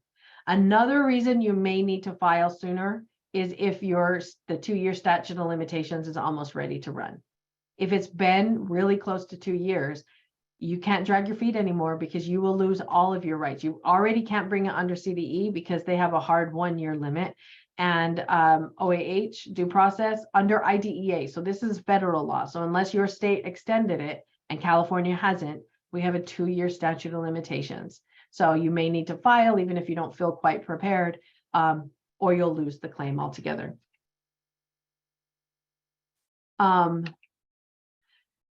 One small little caveat, and I put this out here with high precautions. This will not apply in almost every situation. There may be a way for you, though, in very rare situations to say, hey, the statute of limitations can't apply to me. That 2-year statute can't apply. And it can't just be because I just learned about it now. It happened 2.5 years ago, but I didn't know about it till now. That's not sufficient enough. You can't just claim ignorance of the situation. But if you can demonstrate that the district specifically misrepresented the facts, basically that the district lied about what happened, or if they actively withheld information, if they said, let's make sure Jody doesn't see this, let's send a notice to all the parents in the class, but not Jody, right? If you can show misrepresentation, intentional lying, basically, or intentional withholding of information, then you might be able to circumvent the statute of limitations and say, even though it's been more than 2 years, it's not just that I'm ignorant and didn't know and didn't find out, it's that the district hid it from me. They actually made sure I didn't find out, right? That's the only way. And that's why I say it's going to be very rare in that it hopefully doesn't happen very often. And even if it does, hard to prove, very hard to prove. But if you can, you might be able to get around that 2-year statute of limitations. Okay, so when you file, that's a little bit about the statute of limitations as to both compliance complaint and due process. What happens when you file? Well, in order to file for a due process complaint, you have to, and it doesn't have to be on specific paper, although there are on the website, the OAH website does have forms you can utilize, and they make it very easy. But it's not what form it's written in, it's all the pieces there, okay? So you need to write a complaint that just includes a clear description of each problem and a proposed resolution for each problem. And then you would send your complaint to the Office of Administrative Hearings, their special education division. This is California specific, obviously. At that point, OAH will review your request to make sure, first of all, they have authorization or it falls within their jurisdiction to hear that kind of matter, right? and that the request is clear as to what you're alleging. Or have you sufficiently and clearly alleged that the district did something in violation? You will then, within a few days of filing due process, receive from OAH a notice. Usually, and I don't have a copy to share, but it will be sorry, I've got one here. I can read the title of it. It's usually called a scheduling order. And what they're scheduling, they're saying, we received your complaint, so now we're going to schedule some things. We're going to schedule a pre-hearing conference. We're going to schedule a due process hearing. Those are the two major things that they're scheduling, although there will be some other dates in there as well. Things get a little bit more complicated at the due process stage. That's why I tell you, if you can file a compliance complaint, it's a little bit easier. But due process doesn't have to be overly cumbersome either. There are a little bit more technicalities and there are a little higher thresholds. But it's still very much something that even a lay parent should be able to do. Okay. So when you're writing a due process complaint, make sure that you include all of the problems you want to have heard. And that's because if you want to amend your complaint and include something else, you have to ask permission. You can't just go, oh, by the way, throw this one in there too, because I found out this happened, or I remembered about this. You want to make sure you've included all the complaints, because you might be denied the permission to amend your complaint. My experience, though, is a parent is if you're not represented by an attorney, a judge will usually give you at least one time to amend your complaint without too much of a hassle. But still, try and avoid that and just include everything. You want to include, when you're describing the problem, don't use generalized statements like, my kid isn't learning anything.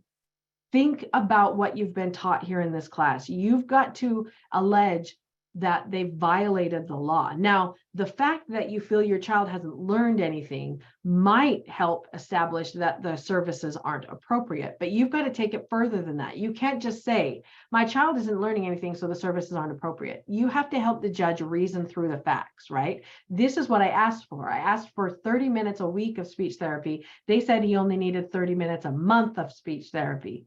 And he's been receiving that and not making any progress on his goals, right? You've got to actually tie it all together, explain why it's appropriate. Talk about how your child is affected by their disability and why that means he needs more than 30 minutes a month of speech therapy. Don't just make generalized statements. Use the facts and tie them to the law. You know a little bit more about the law than you did, in January. Look it up in here, find other resources. There are many books written about special education law. Find the law and figure out how the facts apply. Your child's facts apply to the law in a way that demonstrates it was broken. Don't just whine, right? That's one of the problems.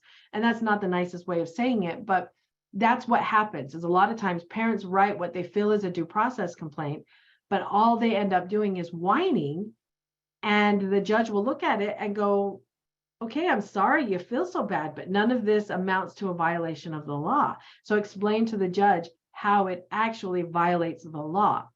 That's why I put so much emphasis in the very beginning about understanding what appropriate is, because the law says they have to provide an appropriate public education. You need to be able to write a due process complaint that explains why, given your child's facts, this was not appropriate, right? And so you hopefully have a little bit better understanding of that now, although it's not a very concrete concept. And I feel like my understanding of it evolves as well. But that's what I mean by here. Relate each problem, tie it to specific facts, and then relate them to specific rules or rights under IDEA. If you don't know the exact law, that's okay too. But describe how it is a violation of the law, right? If you can cite to the code, if you know the code, great. If you don't, tell them what the code says and how it violated that. Again, either party, parents or the school district, can request a due process hearing. the district might utilize it to try and get your consent to something or to actually circumvent your consent. Well, I mean, they might do it just to get your consent. They might use it as a tactic, thinking they're going to be too scared to go to due process. And maybe you are. I don't know. I'm not saying that's a bad thing, but they could use it as an intimidation factor. We'll file and then she'll sign and then we can withdraw. And maybe that's the course that happens. But they could use it even in good faith. Like we feel like she'll go to due process but we feel like we're going to win when we get there, right? Either way, they can use it to either try and obtain your signature or to circumvent it and be able to make the change without your signature, because they can if they get that due process order, right? If the judge agrees with the district and orders, go ahead and make the change even without the parent's signature. Okay. You'll notice on page, if you have the book, on page 77 and 78, I've got timelines. Oh, that's not the page. It's on page 78. Oh, okay. Some of it's described, I think, on page 77. The timelines are on page 78. There's two separate timelines, but both of them involved what's called the notice of insufficiency. So whichever party files, let me put it the other way, the non-filing party. So if you file, the school district might then say, we're filing a notice of insufficiency. And what they'd be claiming is you wrote this complaint, but you and I'm paraphrasing very rudely here, but they're basically saying they just whined about what we did, but they didn't actually establish any allegations that a law was violated. They just didn't like what we did, but they didn't actually allege that it was in violation of any rule or regulation, right? So that's what a notice of insufficiency is. It's them writing to the court saying, we don't think this is an actual complaint. We just think it's a venting letter, so to speak, right? You can do the same thing. If they write a complaint and you read it and go, well, you're just complaining about me being a meanie at the IEP meeting, that's not a violation of the law, then you can file the notice of insufficiency, but it has to be filed within 15 days of receiving the complaint, if either party feels like they're going to file it. I haven't actually filed one or had one filed against me, but it can happen. Another thing that has to happen, though, is from 10 days when the complaint is filed, whoever it's filed against has to produce a response. So you have to file a response with the court within 10 days. If the district files against you, you have to file a response with the court within 10 days. If you file against the district, they have to file a response. The response doesn't have to be in great detail. It can be. You can include some evidence and some detail in that letter. Most of the time, in fact, all of the time, basically, when I file against the district, their responses are very, I call them conclusory. They don't cite to a lot of evidence to support it. They just say, we deny this allegation. We deny that this happened. We deny that this amounts to a violation of the law, but they don't really build it up very much. They're waiting for the actual hearing to do that, right? But you do have to file some sort of a response. If you don't, you could be held what's called in default, and then the judge could rule without you even having an opportunity to present your side. So file some sort of a response within the 10 days, even if it's a very basic, I deny everything kind of statement. Okay, I'm going to skip that because I don't feel like that helps it make as much sense as me walking through it. There is one major difference in the two timelines. You'll notice on that page, I think I said 78, there's a timeline for when a parent files due process and a timeline for when the district files due process. And the main difference is this resolution session. You'll notice when the parent files, this resolution session appears. When the district files, there is no resolution session, okay, necessarily. So let's look at the parent timeline first. If the parent files, remember, you have to file within 2 years. That's your statute of limitations. So that note is up here. Number one, file your complaint within 2 years of when it happened, or you lose your right to complain about it. Once you file, the district has 10 days to produce their response, right? And that was this response to the complaint down here that I talked about. They have 10 days to do that.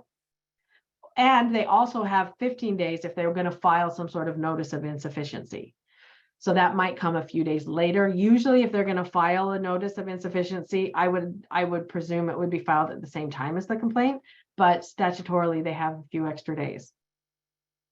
If they do, if the district does file a notice of insufficiency, the judge, the ALJ, has to rule on that within 5 days. They have to determine, do they agree with the district that it's an insufficient claim, or do they disagree and it can move forward? They're going to just disregard the NOI. So that's a real quick timeline there of things that have to start happening. But the real timeline for the dispute resolution portion is 15 days after you file. Within 15 days, there should be what's called a resolution session. Now, the resolution session is a very informal meeting. Well, I'll get into that. I actually have another slide where it explains it even better. So let's hold off on that for time's sake. I will talk about that. So 15 days to hold a resolution session. After the well, actually, the 30 days, this 30 days is all within the same timeline. Within 30 days of filing the due process, there should be some sort of mediation session as well. So there's a resolution session and a mediation session, and I will talk about the difference of those in a couple of slides. When the parent files, both options are available, of both a resolution session and a mediation session. You can have both. You can waive one. You cannot waive both of them, but you can choose to waive either the resolution session or the mediation session, or you could have both of them. I usually advise to have both of them because you have twice the opportunity to try and resolve it and not have to go to a fair hearing. If there's no agreement reached at resolution or mediation, then 45 days, that's what this 15 and this 30 days, within 45 days of you filing due process, the hearing has to occur, unless parties have filed for what's called a continuation. But generally speaking, the hearing will be held within 45 days. And within 15 days of the hearing, the order should be issued. So it's a lot quicker than you think. You're right. We think of court as lots of red tape, dragging their feet, taking forever. 2 years after it happened, they're being tried in criminal court. And that might be true in other courts. In due process hearings for special education, there are strict and rapid timelines. This 15 and 30 days are going to go by much faster than you think, especially when you're trying to gather evidence and get expert witnesses and produce, put together questions to ask witnesses. And there's a lot to do in that little timeline. Another thing to keep in mind is 10 days before the actual hearing, at least 10 days, could be more. It'll be, the judge will tell you the exact timeline, but 10 days, at least 10 days before the hearing, they will want a statement of issues and proposed resolutions. That should be given to the judge. So the judge knows exactly what's at issue, what am I going to be hearing about, and what are some of the proposed resolutions. And at least 5 days, again, the judge may order a different timeline of greater than, but at least 5 days, no less than 5 days before the hearing, each party has to exchange documents that they intend to introduce as evidence and a list of witnesses that they think they might call to the stand. Meaning you have to produce a list of your potential witnesses as well as copies of all of the documents you might bring up as evidence. You have to exchange that with the opposing party. So all of that has to be ready even prior to the hearing, right? So that's your timeline if the parent files. If the district files, it's very, very similar. In this timeline is the same, right? There's 10 days for you to respond to their complaint, 15 days for you to file an NOI. If you file an NOI, the officer has 5 days to rule on that. And we see the same thing of in 30 days, there's a hearing because there's no resolution session. There's no time frame for the district to hold a resolution meeting or session. That doesn't exist when the district files. But your right to mediation still exists. So in that 30 days prior to the hearing, a mediation session should occur. And we have the same 10 days before the hearing, statement of issues and resolutions, and 5 days before the hearing, exchange in document and witness lists. And then 15 days for the judge to issue their order or their decision. Okay, So those are your timelines. So I talked about how quick some of those timelines are. Let's think about some of the things you need to do in order to prepare for a hearing. At a due process hearing, it is a hearing, meaning, and I said this before, but I'm going to reiterate it again, meaning your only way to bring up evidence is to interview a witness who has knowledge of that evidence, whether it's a video, whether it's a document, right? They have to, if you want the judge to read a certain document, somebody has to get on the stand who knows, who has personal knowledge about that document. Maybe they created it, maybe they were in the meeting when it was created, right? Whatever it is. So you have to know, I'm going to call you as a witness so that you can tell the judge what this document is, so I can ask you questions about it and help the judge understand it. That's the only way to bring up evidence. The ALJ will then look, after they will have listened to everybody's testimony, all of the questions that were asked and answered, they will look at the documents that were introduced. And then they'll say, okay, given what I know, whose arguments actually meet the applicable legal standard? Okay, whoa, applicable legal standard. That's law school talk. It absolutely is. But you're going to have to know it. You're going to have to know, what standard do I have to argue to something to? So the best example I can give is this appropriate, because we've talked about it before. That's the legal standard for us determining whether or not 30 minutes or 60 minutes a month is sufficient for a student's speech therapy. There's no law that says every student who needs speech gets 60 minutes a month, right? Nothing like that exists.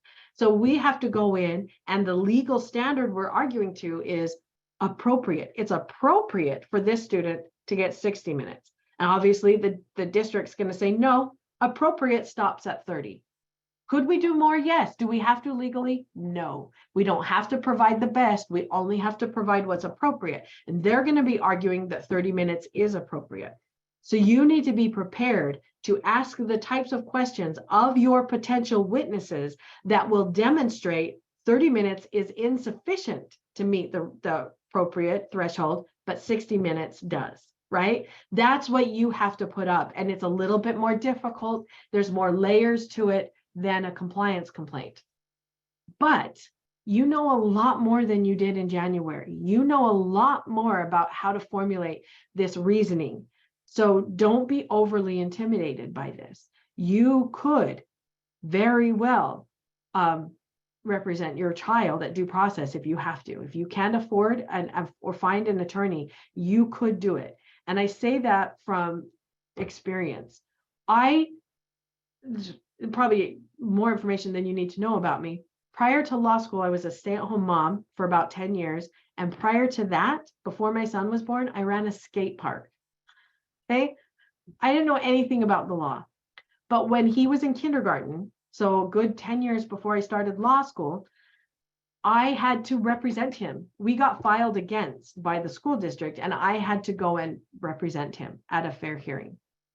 And we couldn't afford an attorney. And I didn't know what I was doing. I had not gone to law school. I did not know all of this yet. And we still prevailed. It is possible. That's why I share that story. It is very, very possible. But we'll get to attorneys and how to get ways to obtain attorney assistance in a minute anyway. But I just want to empower you with that understanding of you can, right? And that's what this course is set up for, not to encourage you to file due process willy-nilly, but if you find that you're unable to resolve it at IEP levels, you have the right to proceed to due process. And you have the ability, I believe, also, right? Empower yourself with information. So still on this thread of preparing for the hearing, each party has to submit evidence in an effort to establish that the child needs X amounts or types of services, or that this placement would be appropriate, right? Your legal standard is what's appropriate. So the ALJ is going to look at it, determine whose party meets this applicable legal standard. So in order to fully be prepared, to really be prepared for due process, make sure you understand what the legal standard is. A lot of special education will be appropriate, but not all of it. So if it varies for some reason, if the legal standard, if it's an issue that's not about what's appropriate, but some other issue, do some looking into the law, do some research, find out what the legal standard is, so that you can argue to that. Because you don't want to be arguing, well, this is the best, Your Honor. As soon as the judge hears you say the best, they're going to go, well, that's not the legal standard. The district's talking legal standard to me, and I understand that, right? So make sure you have the evidence to prove that you meet the threshold of that standard. I've already talked about testimony, so and we're running out of time, so I am going to go through this quickly. You have to produce documents through interviewing testimony of potential witnesses. It's Schaefer v. Wiest. This was the case I was talking about earlier with Ginsburg's beautiful dissent, but about the burden of proof, right? The Supreme Court, the federal standard is, and unless you're in a state, California is not one of those states that has decided to shift the burden solely to the school district, the burden of producing the evidence and meeting the legal standard falls on the party who filed. Now, even if you're not the non-filing party, you can still produce evidence, right? What we're talking about here is if the judge literally does not know who to believe, he is 50-50 going, I just don't know. The burden shifts to the moving party, which means they're going to side with the party that didn't file. If they literally don't know who to believe, they're going to tip the scales to the party who did not file, because you have the burden of proving that it did happen. But produce evidence, even if you're not the moving party, right? You don't want to give them a free pass. There will be a pre-hearing conference with the judge, a very informal type meeting where we discuss things like let's make sure everybody knows the hearing dates and location. Right now, most of them are on Zoom, I believe. How long do we anticipate? You can have up to a 3-day hearing, but do we think this might be done in 1 day? Let's make sure we all understand and agree on the disputed issues. Let's make sure we know when you're going to exchange your potential exhibit and witness lists, that type of a thing. And then after the pre-hearing conference, there'll be a pre-hearing order, which basically summarizes what was said in the conference. And this is that 10 days before the hearing, there has to be the statement of issues, 5 days exchange of witness lists. So this is where, and we're going to go over, sorry guys. So I apologize if you need to leave, I get it. But this is important information I want to make sure you have. There are opportunities to resolve disagreements even before a hearing. So I talked about the resolution and I talked about the mediation. I introduced them. Let's really dive into how they're different. These are important things for you to know, because most of the time, a great majority of the time, the due process hearing never occurs because we actually do reach a resolution. One way or another, we reach an agreement would be a better word. So a resolution session is usually just attended by the parents in the district. If one party brings an attorney, you want to let the other party know, because both parties then should have their attorneys there. I usually advise my clients, it depends on the situation, but my usual advice is don't have the attorneys there. See what you can do without us. Because if the resolution session doesn't actually reach an agreement, you still have a right to mediation, right? Now at mediation, even if you don't have an attorney, the district can bring theirs. And you can bring yours, and the district doesn't necessarily have to bring theirs, but they will. The district will always have an attorney. So at mediation, it doesn't matter whether both parties are not represented or represented, but at resolution sessions, we generally either say our attorneys are coming or attorneys are not coming. If you don't have an attorney, then you should insist that the district not bring their attorney most of the time. At mediation, it doesn't matter. Any party can or cannot have it. And so that's the biggest difference as to the party who attends, like who attends with each party. But what else is really different is what happens. At a resolution session, they all are a little bit different because it's basically just a discussion amongst a couple of people from the upper echelons of the district. It might be the superintendent or an assistant superintendent and the parent. And so it's 2 or 3 people who are just going to say, hey, without the whole IEP team here, let's just see if we can reach an agreement as to how we should proceed. Okay. Now remember, at this stage, they're not going to give you everything that they want. They're hoping you can find a compromise. At a mediation session, there is a literal neutral third party person.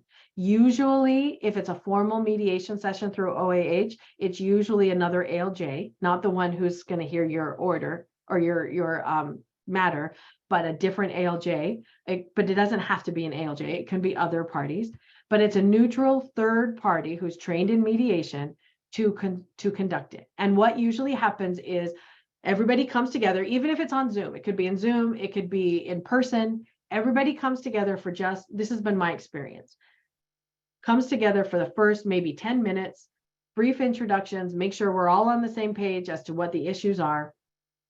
And then we separate. The mediator puts the parents and their attorney or whoever's with them in one room, or a breakout room if it's on Zoom, and the district and their people in another room. And then the mediator literally goes back and forth between the two parties, trying to help a resolution, right? What if they did this? Would you agree? Okay, they said if you did this, they'd agree. Well, we won't do that, but we'll do this.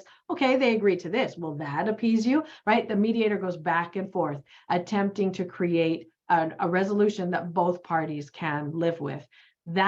Mediation sessions are where we see most agreements being reached. Sometimes it happens at resolution session, but it usually happens. If it's going to happen, it's usually a mediation. Confidentiality, there is a difference. In mediation sessions, that formal mediation session, nothing, it is presumed to be confidential. Nothing can be used against them later, right? Think of Miranda. Everything you say can be used against you in a court of law. Anything said at due process, even or at mediation, even if the district, and they won't do this, but even if they were to come right out and go, hey, we know we messed up, you can't use it against them at due process. It's confidential. At resolution sessions, there is no presumption of confidentiality, but the parties can start the meeting by saying, hey, let's just agree that everything we say today will be confidential. That way, none of us have to worry about something being used against us later. So you can choose to try and start a meeting that way. If they agree, then there would be confidentiality. Mediation, we already presume it, the confidentiality exists. In resolution session, that has to be an additional agreement. It's not presumed confidential. Another big difference is the revocability. A resolution session has a built-in 3-day time frame. You or the district could revoke your consent to this. I agreed to this at the resolution session. It felt good at the time. I got home, slept on it, woke up and went, this sucks. You have 3 days, 3 days to revoke your consent and to say, okay, we're going to proceed with the due process hearing, or maybe the mediation and then the due process hearing, right? At the mediation, if you agree, there is no grace period. There's no statutory timeline for being able to revoke your signature. You'll be tied in. The effect on that 45-day timeline of when you file, for 45 days from your filing, you have to have that due process hearing, right? Unless somebody files continuance. There's that 15 and then that 30 days, and it's all the part of a 45-day timeline. The days before the resolution session is finished, they do not count towards the total number of days. So that might affect it, but mediation, it has no change whatsoever on the 45-day timeline. That 45-day timeline, the mediation session is something that is held during it, but it doesn't pause it, doesn't change it, nothing. And my experience is the resolution session really doesn't change it either. The way the law is written is it technically can, but it usually doesn't, right? That would require going to the judge and saying, hey, we didn't have the resolution session until this date, and so we should have extra time, which can be done. And it's kind of a continuance in its own way. But those are the main differences between the two. And like I said, if an agreement is going to be reached, it's usually done at mediation. There is a path under OAH, Office of Administrative Hearings here in California. There is a path where you don't have to file. Let's say you want the mediation, but you don't want to have this due process hanging over your head. You don't have to file a due process complaint. You can file what's called mediation only. And what you're saying is, I want that neutral third party to come in. I want to see if we can resolve this without having to go down the route of, hey, if we don't resolve this at the mediation session, if we don't agree to something, we're going to fair hearing. You may not want that. So you can utilize mediation only. And then that's exactly what you do. You do a mediation session.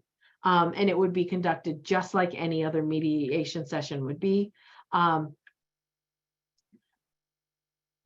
However, no attorneys or legal advocacy contractors can attend. So that's a little bit different, right? You can't have your attorney there. They can't have their attorney there. You can't bring your lay advocate who's not, they're a professional advocate, but they're not an attorney. You can't bring them. Those parties wouldn't be at mediation only. It's sometimes it will be conducted in a shorter period of time, but it's already a pretty quick period of time. So, so you have to make a mediation request only in writing. There is a form on OAH's website. This is part of that same resources document that I have in the Dropbox. There's all of these links for process or filing compliance complaints. So this link will take you to, not that one, this down here, sorry. These links here will take you to the OAH website where you can access the forms to file for due process or mediation only. When you file due process, it automatically includes the right to request the mediation as well, but you can file for just mediation. Okay, these are our last few little bits here. As far as representation goes, you can represent yourself. This is not necessarily true in other areas of law. If you're going to, sue your doctor for malpractice, you have to have an attorney. The rules of the court preclude lay people from representing themselves. In special education law, there's provisions written into the statute that say parents can represent their children. You don't have to be an attorney to do that. So it is a little one of those niche areas of law where we allow you to go to hearing without representation. You can hire non-attorney advocates.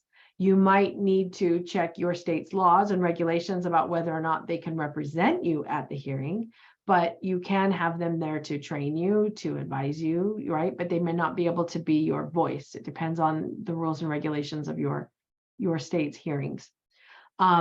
You absolutely do under federal law, so states can't take this away. You have the right to be represented and advised by an attorney.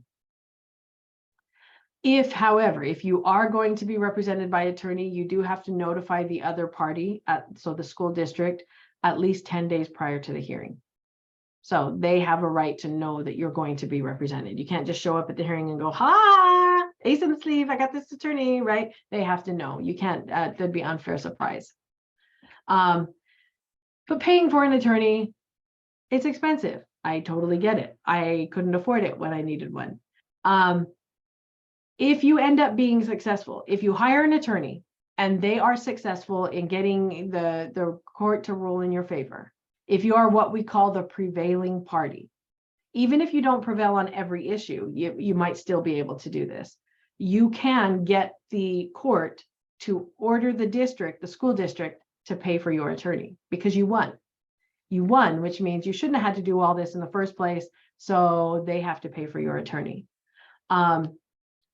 But there are a couple of things to keep in mind because you might be saying, okay, I got a lot of faith that we're going to win. So we'll pay our attorney and we'll get reimbursed at the end, right? Keep in mind, even if you prevail, attorney's fees are not available for IEP meetings. So if your attorney attended an IEP meeting to help prepare for due process, they're not going to be able to get that wrapped up in a court order. So they might get their other prep time and the actual time at the hearing, reviewing records, those things are going to be billable to the school district, but their attendance at an IEP meeting will not be unless it's this rare situation where a court has actually ordered attorneys to be at the meeting, which usually doesn't happen until after you prevail, right?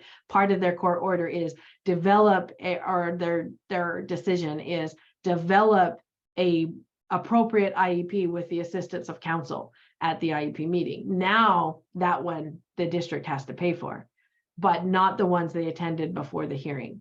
The other thing that is not recoverable is the cost of expert witnesses. So the district is going to have what are deemed experts. They're going to have special education teachers. They're going to have school psychologists, speech pathologists, right? They have people on their payroll who have worked with your child that are going to come to the hearing and testify to help support the district side of the story. You have the right to bring expert witnesses, therapists, outside therapists, the IEE provider, but you're going to have to pay for it. Expert witness fees are not recoverable. So even if you prevail, the district will not have to pay for your experts. and they can get expensive. So bear that in mind. Keep that in mind. The other thing to keep in mind when you're hiring an attorney, if you go that route, some of the questions you may want to ask is, how do you work with the prevailing party fees? And what I mean by that is you're looking for, a lot of attorneys are going to insist that you pay up front. And if and when you prevail, they'll reimburse you from the payment they receive from the school district. What that means for the attorney is they're going to get paid either way, right? If you don't prevail, they still get to keep your money. And so if you're not able to absorb that cost, the potential, if you aren't the prevailing party, if you potentially lose, you need to be ready to absorb that cost of your attorney, right? So ask them things, if that's the case, ask them about, do they operate on flat fees? Like, can you know right up front, it's going to cost 5,000, 15,000, right? Whatever it is. Do they have a set number that you know you're not going to go over? Or are they billing by the hour? And what do they anticipate that coming to? If it's a flat fee, does that include expert witnesses? Does that include attendance at IEP meetings, right? Ask those types of questions so you know what you're getting into. You may find an attorney who says, no, I don't charge up front. I either absorb the cost and loss myself if we don't win. If we win, I then get paid from the school district. So ask them about how they work their fees, how they work their prevailing party fees as well. Those are questions you're going to want to know the answers to if you're looking for an attorney. You do, even at the ALJ level, okay? You've gone through, let's say, resolution, no agreement. Mediation, no agreement. You went to due process and you lost. You have the right to appeal. If you win, the district has the right to appeal. Everybody can appeal if they want to. And you would appeal to the state or the federal court system. This can go either way. It can go right into your state's court system, or you can go into the federal court system because it involves a federal law. IDEA is a federal law. So you have the right to go into federal court should you want to. But that appeal has to be filed within 90 calendar days of the administrative hearing decision. So you've got a fairly quick turnaround to decide whether or not you're going to appeal. And that might involve a different attorney. Sometimes you'll have an attorney that's comfortable with appeals, has done appeals, and practices in appeals, and well, yeah, I'll appeal it with you. It'll cost you, so ask about that. But you might have an attorney that's like, no, I don't really do appeals, and you might have to go look for a different attorney for your appellate process. So things to think about that you'll have to determine within that 90-day period of whether or not you're going to file. So some helpful websites. Let me make sure, I think we're at the end here. So I will put these websites in the chat box. So let me do that right now while I'm thinking about it, because otherwise I'll forget. So remember, our rule here is nobody put anything in the chat for a second, so I can put these links in there and everybody can get them. So again, nobody chat for a second. It's my turn. There's one of them. And here's the other one. Okay. And still give everybody a couple minutes to copy those before you put anything in the chat box. Real quickly, that's all I really have on due process. But since we've gone over, I'm going to finish up my last couple of things I want to introduce. I'm not going to go into a whole, I only have two more slides. I'm not going to go into a whole discussion on this. But it's discrimination. The Bren Clinic, we do not handle discrimination claims. We only handle IDEA specific related claims. There is a lot of overlap on other laws that are anti-discrimination laws. In fact, in the beginning of class, I talked about a Supreme Court decision this week, right, that was issued. It was literally about how does IDEA relate to these anti-discrimination laws like the Americans with Disabilities Act. That was what the decision was about. But there is usually a lot of overlap. If you come to the Bren Clinic and there's overlap, I'll quickly advise you as to the IDEA claims, but I will also say, but you've got overlapping discrimination issues, you may want to talk to a private outside attorney, right? If you are looking at alleged discrimination complaints, you think your child was discriminated against based on their disability or for some other reason, there are things you can do besides hiring an attorney, and they are very similar to filing compliance complaints. They are filed with the U.S. Department of Education Office of Civil Rights. That has a statute of limitations of 6 months. So that's very quick. You have to file that complaint within 6 months of it occurring. And then they do something very similar to what we talked about with CDE. They launch an investigation, they look into things, and they determine whether or not from the facts was discrimination happening. The 6-month period can be extended, but by the school district superintendent. But I highly doubt they're going to do that. They can, and they have, but don't count on it, right? If you're past the 6 months, exercise that and ask for the superintendent to expressly in writing agree to waive the 6 months, but they don't have to, right?